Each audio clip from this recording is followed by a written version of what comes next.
John Shannon is the former executive producer of Hockey Night in Canada, the most famous man from Oliver, British Columbia.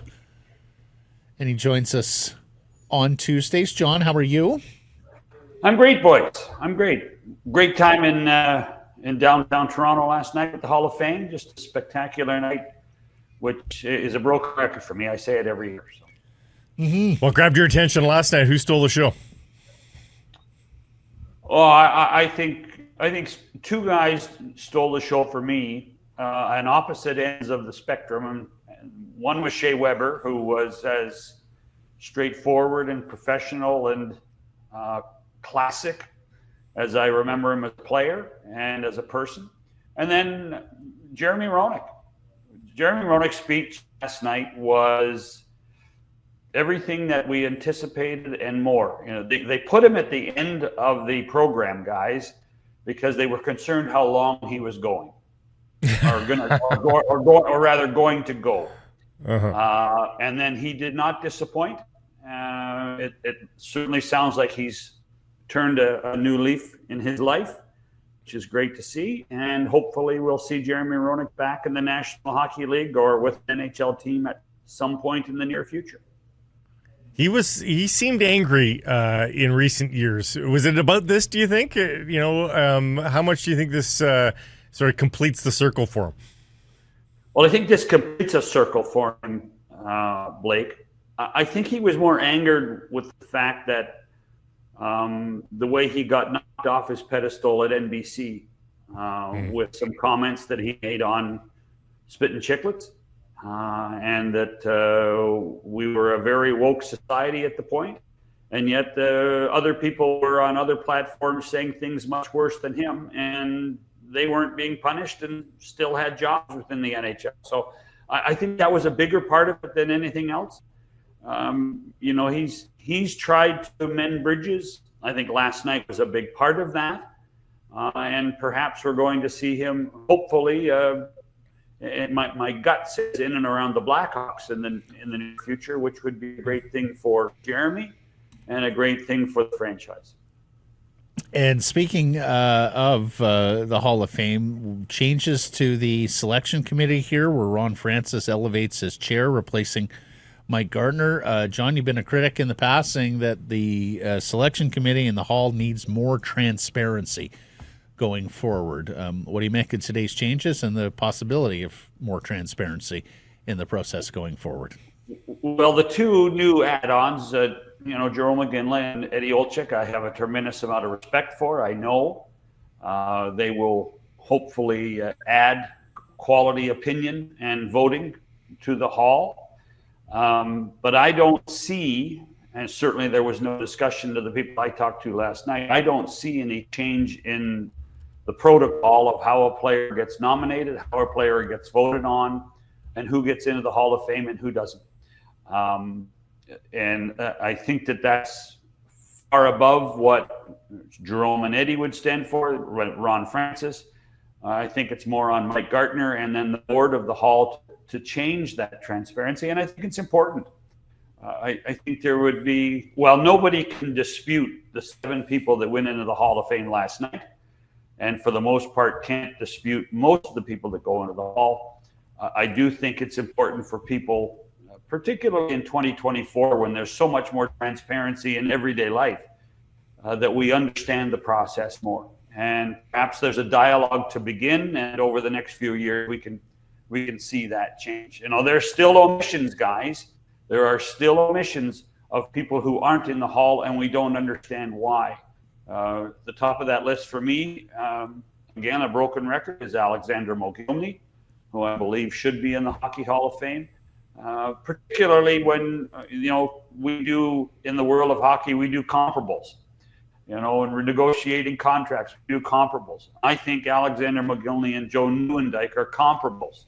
Guys who started as prolific scorers and finished as two of the best two-way players in the history of the game. And I believe that Alexander Mogilny, with the Stanley Cup under his in his time with New Jersey, I think he deserves to be in the Hall. Go ahead. I was going to say fifth most prolific season goal scoring wise time.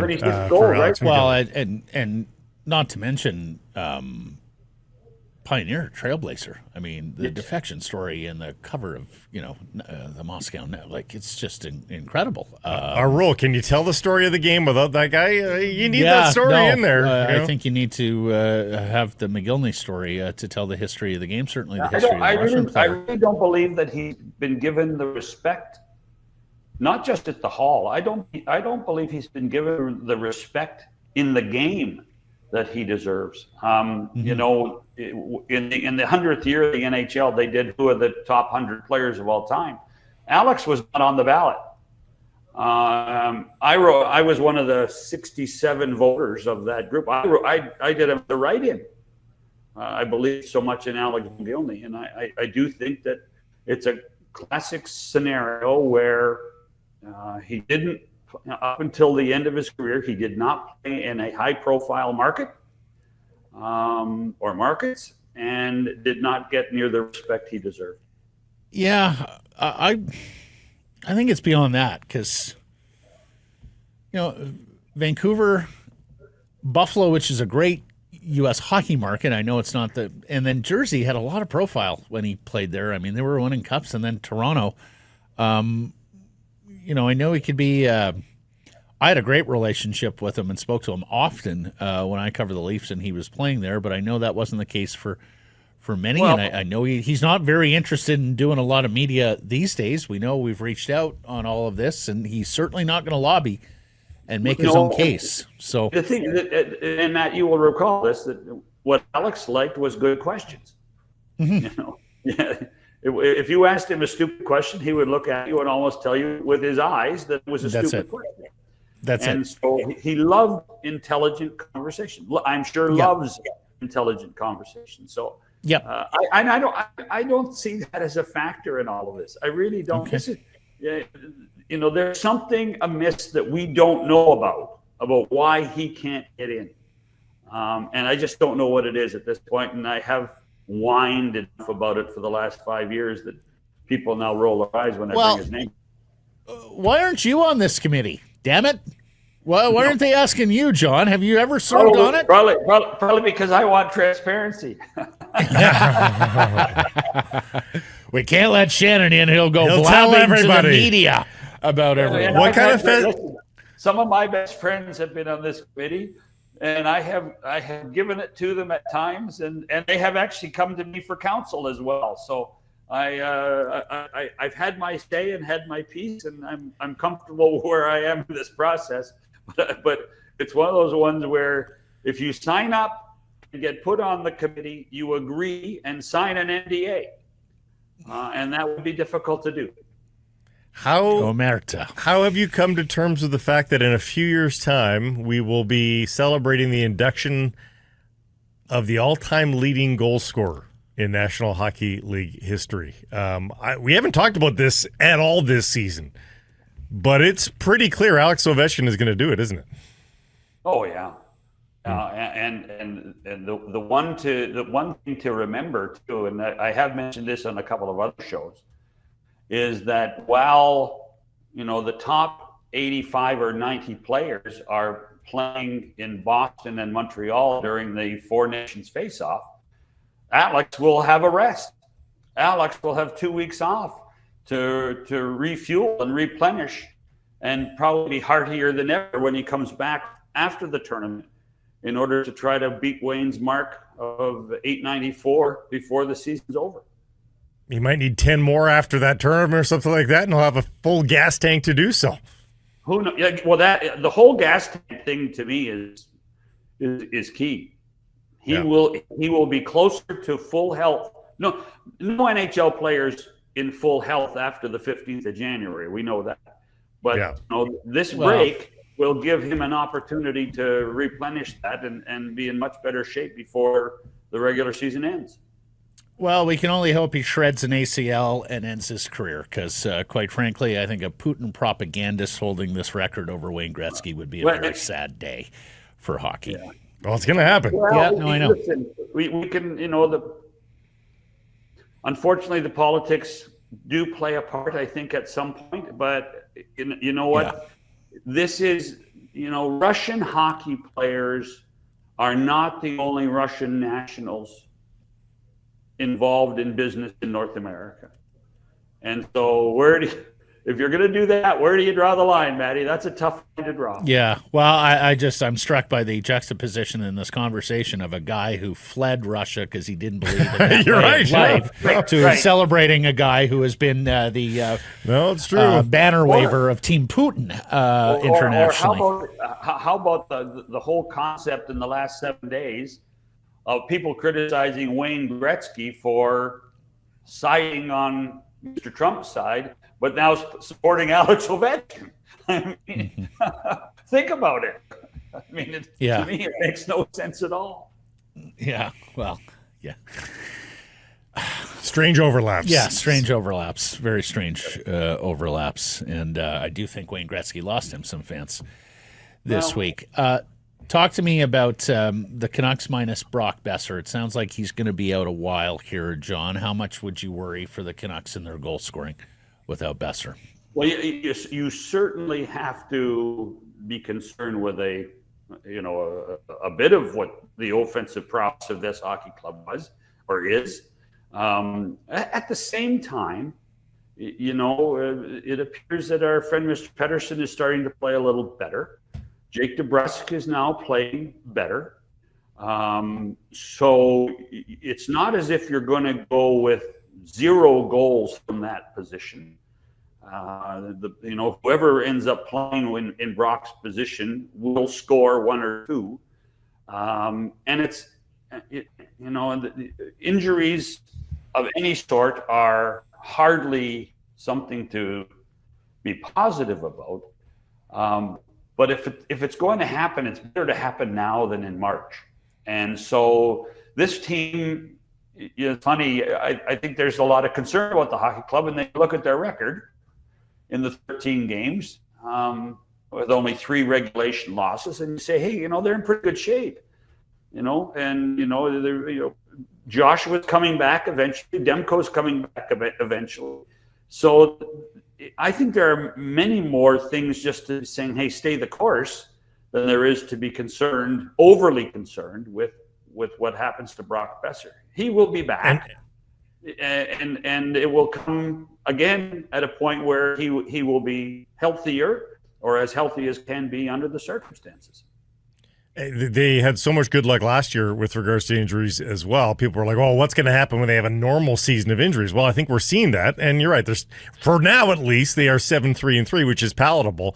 We'll see how they go without Brock Besser, and we'll see if Jonathan Lekkerimäki. I mean, this is a weird scenario, John, and you've seen a million of them where they bring up a rookie to take the place of an injured veteran. It's not the first time that's happened in sports history. They're not putting a ton of they have other goal scorers. If Pettersson starts to look like Pettersson and Miller returns to his form, they don't need Lekkerimäki at all. But it certainly would be a nice story if they could get some help from the kid. But you tell us what you're seeing here with his call. Well, but the other aspect of this, Blake, is that there seems now that there's a philosophy in management to say, we've got a bunch of young forwards, whether it be Lekkerimäki or Baines or any of these guys, that we can start to, season them in and give them a chance and move them up and down from Abbotsford, so that we can be a little more patient with our younger forwards. And I think that's a really important positive thing. Give everybody a taste. I mean, I think there are lots of people that were, maybe disappointed or sad that Baines got sent down, but, it was somebody else's turn to come up and contribute. And so this time it's Lekkerimäki. And so I think that's another positive about how this group of guys has built this organization and restocked the organization with some young forwards that will contribute for years to come. Are you done with the Canucks here? Yeah, sure. Okay. Lastly, John, we marked the anniversary of his passing 4 years ago this past week. But you and I had an exchange this week about Alex Trebek, former Jeopardy host. Pray tell. Well, John, he was runner-up to be the Hockey Night in Canada host once upon a time. Pray tell the story. So this predates my time with the show. And I've got this from two very good authorities. The late Ralph Mellenby, who was the executive producer, one of my predecessors at the job, and from Dave Hodge, who is still a great friend. So the auditions to replace the famous Ward Cornell in 1970 were done in Toronto. And the first set of auditions, Hodge was working at CFRB with the great Jack Dennett, who was a longtime Hockey Night employee. And Alex was a CBC employee. And so they went, and there were others that applied, but Hodge and Trebek were 1A and 1B. There was a real belief that perhaps Alex Trebek had the inside track, but he had a mustache. The man who was running Hockey Night, Mellenby's boss, was a guy named Ted Huff. And Ted Huff said, well, Alex, or he said it to someone, said, listen, we should look at Trebek. I'm not saying we're hiring him, but we should look at Trebek, but he'll have to shave the mustache off. And Alex refused. And and so they didn't get past the first level and brought Dave back in for a second audition. And Dave Hodge got the job. And which is funny because as Alex was leaving the job years ago, he campaigned to have a hockey guy replace him. Alex Trebek suggested that Alex Faust, right, the then play-by-play guy of the LA Kings, who had just replaced Bob Miller, he suggested that he takes the job. So hockey and Jeopardy always intertwined. Listen, Alex Trebek, tell me if I'm wrong, man, a good Ottawa boy, right? I mean, Sudbury, Ottawa, yeah. Okay, so, and remember, he would, just before he passed, they used him to unveil Tim Stutzla as the draft pick for the Senators at the That's right. Alex. That's right. Alex. There was and I was very fortunate. I did a ton of games in LA. There was a huge Canadian contingent led by Alex, Larry Mann, Alan Thicke, all these expat Canadians living in Hollywood and Southern California. They loved to go to games, particularly involving Canadian teams, and that's how I got to know most of those guys. This native of Sudbury finished runner-up to Dave Hodge for the Hockey Night in Canada host in 1970. Who is Alex Trebek? Fun story, John. When I saw that this week, by the way, if you don't follow Craig Baird at Canadian History X on Twitter, he is a tremendous follow that'll learn you up about this country, particularly in weeks like this one when we had Remembrance Day going on. That's where I saw the note, Blake. I was like, what? Alex Trebek, Hockey Night in Canada? I've never heard this story. Got to ask Shannon. That's funny. Well, my problem is now I just know too many stories. Particularly about that Saturday show. So hey, put it in the book. You're exactly. He's already written one book. He needs to write another one. He's a hockey storyteller, according to his ex bio. So, John Shannon, everyone. Have a great day.